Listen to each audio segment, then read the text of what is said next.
Voilà, donc on va rentrer peut-être un peu plus dans le vif du sujet. Et donc, je sais pas si c'est le bon orateur. Michel Daigne, moi j'ai. Alors je dois excuser Michel Daigne, justement, qui est absent pour des raisons de santé. Donc je vais faire la présentation tout seul. Donc, c'est Pascal Smith d'Épinal sur la place du médecin nutritionniste dans la filière de prise en charge de l'obésité. Donc, OBEPI, depuis 2012, nous a appris qu'il y avait 32% des Français adultes qui étaient en surpoids, 15% en obésité. Dans ma région, la Lorraine, la prévalence est de 17% d'obèses. Depuis 2006, le nombre d'interventions chirurgicales bariatriques a triplé. Et en 2013, il y avait 47 000 interventions. Là, je vous ai donc mis les diapositives effectivement évoquant la prévalence de l'obésité en France par région, et ainsi que le nombre d'interventions de chirurgie bariatrique de 2006 à 2013 par type d'intervention. Ce qui a amené aussi un changement de notre activité de médecin nutritionniste. On s'occupait effectivement de la prise en charge nutritionnelle du surpoids, des obèses, des obésités des enfants, des adultes, des TCA, c'est-à-dire des troubles du comportement alimentaire, du diabète de type 2, du diabète gestationnel. Et finalement, au fur et à mesure, compte tenu de cette épidémie d'obésité et du nombre d'interventions chirurgicales, nous avons dû trouver notre place au sein de la filière obésité, afin effectivement de renforcer l'efficience à long terme de la prise en charge chirurgicale de l'obèse. Là, je vous ai mis une diapositive mettant en exergue les 3 niveaux de la gradation des soins avec les 3 niveaux. Et vous pouvez donc constater qu'il y a le médecin traitant au niveau 1, le médecin nutritionniste, le chirurgien bariatrique et l'ensemble des participants à la filière multidisciplinaire en niveau 2 et au niveau 3, les CSO, assurant une continuité des soins grâce à cette coordination. Donc le médecin nutritionniste est un médecin de 2e recours, le second recours étant un palier qui correspond donc aux soins faisant intervenir les spécialistes de la discipline en ambulatoire. Donc à la fois, effectivement, comme l'a dit le professeur Gugnagne, en pré- et en post-bariatrique. Alors, le médecin nutritionniste intervient soit en termes d'un des intervenants du parcours multidisciplinaire du patient obèse, en reprenant les choses classiques, l'histoire pondérale, la recherche d'une obésité secondaire, les problèmes de comportement alimentaire, les facteurs de comorbidité, avec une prise en charge, si nécessaire, de ces éléments, en essayant de corriger, de modifier la modification thérapeutique du mode de vie du patient, par des conseils alimentaires, des recommandations en termes d'activité physique, et une prise en charge psychologique et comportementale, notamment en cas de troubles du comportement alimentaire. Mais le médecin nutritionniste peut être également le véritable coordinateur du parcours bariatrique pour l'évaluation préopératoire effectuée par l'ensemble de l'équipe pluridisciplinaire. Alors, comme habituellement, selon les recommandations de la HAS, il fait intervenir donc les gastroentérologues, les pneumologues, comme vous le savez, le cardiologue, également le psychiatre, afin d'éliminer toute contre-indication à une chirurgie bariatrique. Je vous épargne les recommandations de la HAS que vous connaissez tous.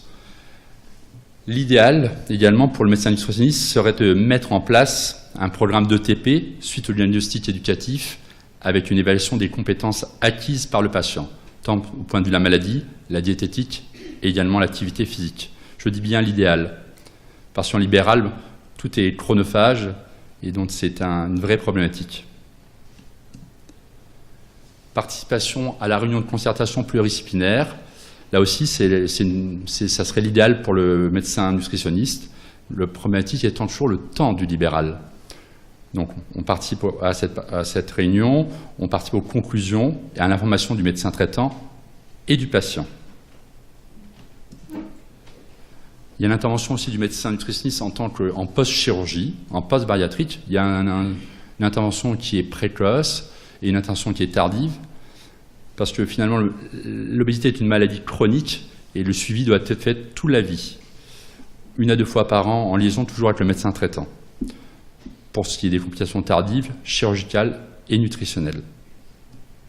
Il y a le suivi précoce, où il est convenu de voir le patient théoriquement 4 fois par an. On vérifie vivement l'amaigrissement, sa cinétique, les complications chirurgicales précoces, l'aspect diététique et nutritionnel, le suivi des comorbidités, l'adaptation éventuellement des posologies des traitements en cours, les choses classiques, supplémentation en vitamines, prévention de la littérase biliaire, le suivi éducatif, le suivi psychologique et la qualité de vie du patient. Je reviens toujours au temps de la consultation et au temps du libéral.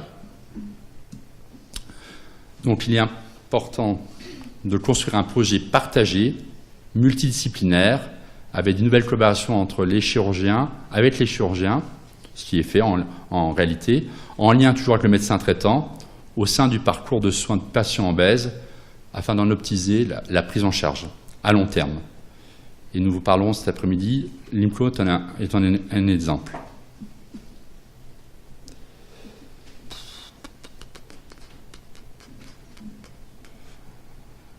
Excusez-moi.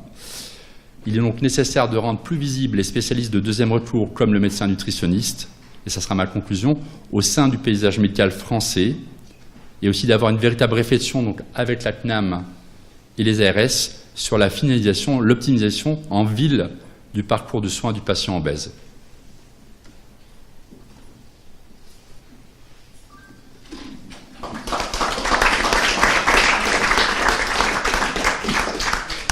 Bien, merci beaucoup. Est-ce que vous avez des questions?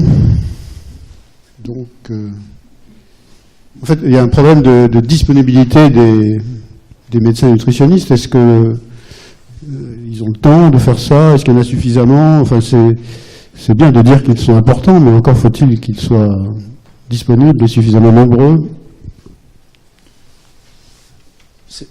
Disponible, je le pense qu'on l'est. Suffisamment nombreux, ça c'est une vraie question, puisqu'effectivement, ça correspond donc soit aux médecins ayant un desk en nutrition, soit effectivement aux endocrinologues qui s'occupent de nutrition. Je ne sais pas toujours le cas, mais je pense qu'à partir du moment où il y a au sein de la région, les choses se créent, les collaborations se créent. Je pense qu'on peut assumer tout à fait la prise en charge pré- et post-bariatrique de patients obèses. Si on a fait cette réunion, c'est que vous n'êtes pas assez nombreux. Et c'est pour bien insister sur le fait qu'il faut augmenter le nombre des médecins nutritionnistes. Les chirurgiens ont beaucoup souffert toutes ces 2 dernières décennies de leur isolement. Et les malades, par conséquent. Oui, bien sûr, mais je retournerai à la question. Je dirais qu'effectivement, les nutritionnistes souffrent aussi de leur isolement, puisqu'on n'est pas du tout reconnu au sein du parcours bariatrique, et qu'effectivement, sans certaines collaborations qui se mettent en place finalement en ville, les choses ne se font pas, puisqu'effectivement, il y a un problème propre de reconnaissance du médecin nutritionniste. Et ça, je dirais, la problématique n'est pas le nombre de médecins nutritionnistes uniquement, mais simplement le problème de reconnaissance du médecin nutritionniste. Et c'est vrai que c'est aussi une perte de chance pour le patient. C'est important que les patients savent vers qui aller et que le chirurgien aussi, finalement, sache que tel ou tel praticien a cette qualité pour pouvoir prendre en charge ses patients et qu'il y a un véritable climat de confiance qui se crée et que le chirurgien fasse, bon, je vais prendre un exemple personnel, une expérience personnelle. Effectivement, le chirurgien qui est là aujourd'hui voit les patients en première intention, fait simplement une table ronde, puis adresse les patients. Je coordonne tout ce qui est parcours bariatrique. On fait des tables rondes d'un point de vue éducatif, puis on envoie les patients au chirurgien. Les choses se passent somme toute facilement, mais les collaborations se sont créées de façon finalement intuitive, puisque j'ai appelé le chirurgien, je lui ai dit je m'occupe de nutrition, est-ce qu'on peut se rencontrer, est-ce qu'on peut formaliser les choses? Donc on souffre aussi de ce non-discernement, ce non-reconnaissance du médecin nutritionniste dans le paysage médical français. C'est ce que je mettais. Effectivement, c'est important que les chirurgiens sachent aussi que on existe et qu'on participe effectivement et qu'on a le désir en plus de s'impliquer dans cette prise en charge. Oui, Michel Laurent-Sachès, j'ai une question qui est plus sur le suivi. Oui. Puisqu'on a de plus en plus de patients qui se font opérer, on va avoir un nombre de patients qui vont être impressionnants à suivre par les chirurgiens. D'ailleurs, est-ce que ça sera aux chirurgiens de les suivre dorénavant? Est-ce qu'il ne faudra pas faire des réflexions autres? Et dans ce cadre-là, par rapport aux médecins nutritionnistes, alors, moi c'est par rapport au nombre et aussi par rapport au maillage sur le territoire. Est-ce qu'il y aura assez de médecins nutritionnistes? Est-ce qu'il y a aujourd'hui assez de médecins nutritionnistes, je dirais dans tous les territoires en France, qui pourraient permettre un suivi de ces patients? au long cours, avec, je ne sais pas, je dis n'importe quoi, hein, des visites annuelles. Bien sûr. Oui, voilà. C'est ce qui est recommandé par la HAS. Mais Je le pense. Oui, on est bien sûr avec, entre ce qui est recommandé. En pratique, ça se passe comme ça dans ma région, mais je pense que Brigitte va vous en parler tout à l'heure. Effectivement, il y a une fédération qui s'appelle la FNAM, où on regroupe l'ensemble des médecins en France qui font de la nutrition, et il y a un maillage qui est national, un maillage qui est régional, et je pense qu'elle va pouvoir vous répondre à cette question, oui, effectivement, et je pense qu'on pourra à terme assurer le suivi au moins une fois par an des patients post-bariatriques. Au risque de me répéter, c'est à vous de vous faire connaître des chirurgiens. Les chirurgiens ont besoin de vous. Oui. À la clinique de l'Europe à Port-Marly, j'ai mis des années à obtenir un nutritionniste à temps partiel. Oui, vous m'avez dit, je me souviens. C'est pour ça que j'ai d'ailleurs appelé le chirurgien avec qui je travaille le plus fréquemment, et effectivement, je lui ai dit, voilà, je m'occupe de nutrition. Oui, est-ce que dans le cadre du parcours de soins, oui. Il y a un fonctionnement en réseau organisé, véritablement organisé, où le chirurgien, le nutritionniste, le médecin généraliste, est-ce que ça fonctionne de manière véritablement coordonnée? Faut-il le mettre en ordre de manière avec Alors je vais vous répondre plus d'organisation? Par une expérience personnelle. Donc chez nous, c'est extrêmement coordonné, puisqu'il y a deux adressages. Il y a l'adressage par le médecin traitant et l'adressage finalement par le chirurgien. Et à partir de là, les patients arrivent chez moi et effectivement tout est coordonné. Je les adresse aux différents confrères et les choses sont extrêmement structurées. On a une bilan de jour à la clinique et les choses sont tout à fait coordonnées. Puis à la fin, il revoit le chirurgien qui fait la synthèse. On met tout sur un site. L'ensemble des comptes rendus sont sur un site informatique auquel à la fois le patient a accès, enfin pour ce qui est de la partie non médicale, à la fois le médecin traitant a accès, le médecin nutritionniste et l'ensemble des praticiens participants au réseau. Donc les choses sont tout à fait codifiées, tout à fait bien structurées. Et ils ont accès en pré et en post-bariatrique. Nous, on fait le constat que beaucoup de patients ne sont pas suivis. Donc il y a des chiffres qui disent que l'Académie de chirurgie avait fait des communiqués de presse disant 50% des patients ne sont pas suivis après 2 ans. Donc est-ce que vous avez l'impression que les patients que vous suivez, vous, médecins nutritionnistes, vous arrivez à les suivre mieux que les autres spécialistes? Et donc, en fait, la question c'est comment faire en sorte donc, que le suivi soit assuré. Est-ce que vous pensez que vous avez des solutions à apporter? La solution à apporter, je pense, c'est les rencontres, la collaboration avec les chirurgiens, parce que je vais être provocateur. Hein, si vous avez l'impression qu'il n'y a pas de suivi, mais c'est-à-dire que vous venez pas non plus nécessairement vers nous. Donc à partir de là, c'est ça la vraie problématique. On a quand même eu la sensation, pour être provocateur un tout petit peu, qu'avant il n'y avait que la chirurgie, si vous voulez. Hein, il y a 10 ans. Et maintenant, on se rend bien compte qu'il est important, à la fois en pré et en post-bariatrique, l'intervention de médecins nutritionnistes, et vous l'avez fait en introduction, est prépondérante également dans la prise en charge chirurgicale pour l'efficience à long terme. Donc je pense que voilà, les collaborations doivent se mettre en place, et on va vous proposer effectivement, la FNAM va vous proposer notamment un maillage national et régional de médecins nutritionnistes compétents en nutrition et pouvant vous aider au quotidien. Je peux juste dire... Dans le cadre des services hospitaliers, est-ce qu'il y a une organisation des nutritionnistes qui ont accès à l'hôpital, aux services hospitaliers, dans les services qui font cette chirurgie, ou est-ce qu'elle est purement libérale et, non, bien sûr, il y a tout le suivi, CSO, bien évidemment. Hein. Nous, on se situe au niveau 2. Effectivement, là, donc, au niveau hospitalier, c'est très clair. En tout cas, dans ma région, au niveau hospitalier, effectivement, on a un service de nutrition qui s'occupe du suivi pré- et post-bariatrique. Et nous, en libéral, on essaie de mettre ça en place à notre façon. Jean-Luc Bouillon. Ouais, je voulais rebondir sur ce que disait Philippe Marx sur la population de médecins nutritionnistes. J'ai la chance de travailler dans un centre intégré, donc qui, en plus de CSO, fait de la recherche, de l'enseignement, etc. Et nous avons dans ce centre plusieurs services de médecine, de nutrition au sein de la science publique Hôpitaux de Paris. Donc, et ces centres hyper spécialisés ont du mal à recruter des internes de spécialité. Oui. C'est-à-dire que dans les prochains choix, les postes ne sont pas choisis. Ça veut dire qu'il y a un vrai problème dans la filière nutrition médicale. Et ma question derrière, c'est est-ce qu'il est exact que le desk de nutrition est supprimé ou va être supprimé? Et est-ce que ça paraît raisonnable de supprimer ce desk de nutrition alors que nos collègues endocrinologues ne sont pas toujours très impliqués dans la nutrition? Ils préfèrent souvent la thyroïde, le diabète, cette chose où ils sont plus formés qu'à la nutrition. On est tout à fait d'accord. Il va y avoir un nouveau... Oui, M. Krempf est donc représentant universitaire de la nutrition. Puis il va y avoir un DES je vais aborder ça dans ma communication. Donc vous aurez la réponse et on pourra en discuter après. Non, effectivement, c'est la vraie question. C'est la vraie question. Et c'est toute une discussion qui est actuellement, dont Michel Krempf vous parlera, discussion qu'on a avec l'ordre, parce que c'est un vrai problème ordinal. Madame Fago-Campagna. Oui, Anne Fago-Campagna de la CNAM. On a simulé qu'en 2017, donc c'est très bientôt, à peu près 1 demi-million de personnes auront été opérées de chirurgie bariatrique.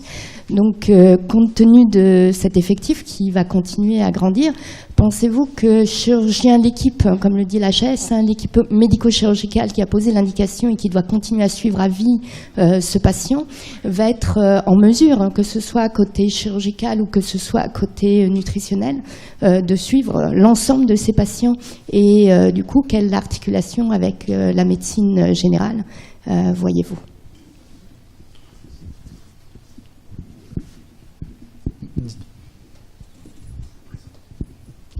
Oui, Marlène Gallantier, je suis médecin nutritionniste dans un service de chirurgie et en libéral depuis 35 ans. Alors j'ai vu apparaître la chirurgie il y a 15 ans avec effroi et puis maintenant je participe à plusieurs équipes. Alors ce qui se met en place pour l'observance, c'est l'ETP, Atelier d'éducation thérapeutique du patient. J'y étais hier soir jusqu'à 21h, donc je me suis un peu perdue ce matin. Donc on fait des ateliers préopératoires où on essaye de donner le maximum d'informations aux patients en répondant à leurs questions, en martelant que le suivi est à vie. Parce que c'est vrai, à 5-10 ans, moi je récupère des B12, des D dans les chaussettes. J'ai malheureusement vu un gaillet verniquet de 30 ans, ça m'a terrifié. Et on essaye de former les médecins généralistes à la prise en charge. Mais les pauvres, ils sont dépassés. Hein. Quand ils voient une ferritine à 4, ils nous appellent en urgence. Il faut trouver un pharyngèque à l'hôpital de jour. Et on a un maillage qui est à faire. Alors l'ETP, éducation thérapeutique du patient en préopératoire et surtout en post-opératoire. Mais là, on leur court après. Parce qu'une fois que le patient a été opéré, il est beaucoup, beaucoup moins motivé à revenir, savoir ce qu'il doit faire. Sauf dans certaines équipes où il y a une super implication du chirurgien, de l'infirmière, de la diète, de la socio-esthéticienne, de l'assistante sociale. Et je connais une équipe où j'y vais 1 fois par an et ça marche du tonnerre de Dieu.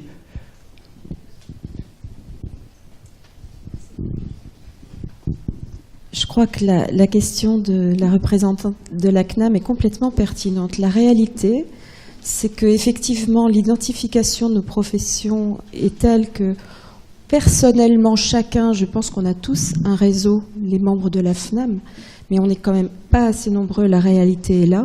Et face à cet enjeu d'augmentation très important d'intervention, il va falloir effectivement travailler sur, la reconnaissance de ce que l'on est, nous faire connaître, et 2, effectivement, l'ETP, c'est magique quand on est dans un système hospitalier ou clinicien, mais quand vous êtes médecin libéral de ville, le parcours ETP pour monter des dossiers, c'est pas évident du tout. Donc je pense que la réalité vraiment de notre terrain, c'est ça. C'est vous faire connaître. Monsieur Guggenheim, je suis à Valbonne, vous ne me connaissez pas. Je travaille, c'est une réalité. Pourtant, je fais partie du CSO de Nice, vous voyez. Il y a des choses comme ça qui paraissent... Je me suis dit, tiens, ça va être l'occasion aujourd'hui de qu'on se rencontre. Mais c'est vrai que notre réalité aussi de temps libéral, Pascal l'a dit, c'est qu'on a des consultations, pas uniquement autour de la chirurgie, on s'occupe de beaucoup d'autres choses, Brigitte nous en parlera, et que la réalité, effectivement, c'est assez afflux de patients, et des patients qui sont extrêmement bien suivis les 2 premières années, puis après, tout va bien, ils partent dans la nature, et effectivement, la difficulté, c'est de continuer ces suivis sur cette maladie qui est chronique à vie. Et vraiment, aujourd'hui, c'est ça qu'il faut effectivement faire passer comme message, c'est comment mieux articulé. On ne pourra pas tout faire, mais par contre, peut-être en reconnaissant notre métier, on pourra assurer des maillages plus performants avec les médecins traitants. Non, vous avez tout à fait raison, mais bon, on va avancer de toute façon toute la journée. On va revenir sur ce problème du suivi et de savoir qui doit faire le suivi et comment ce suivi doit être assuré. Donc on va continuer avec les présentations qui sont prévues.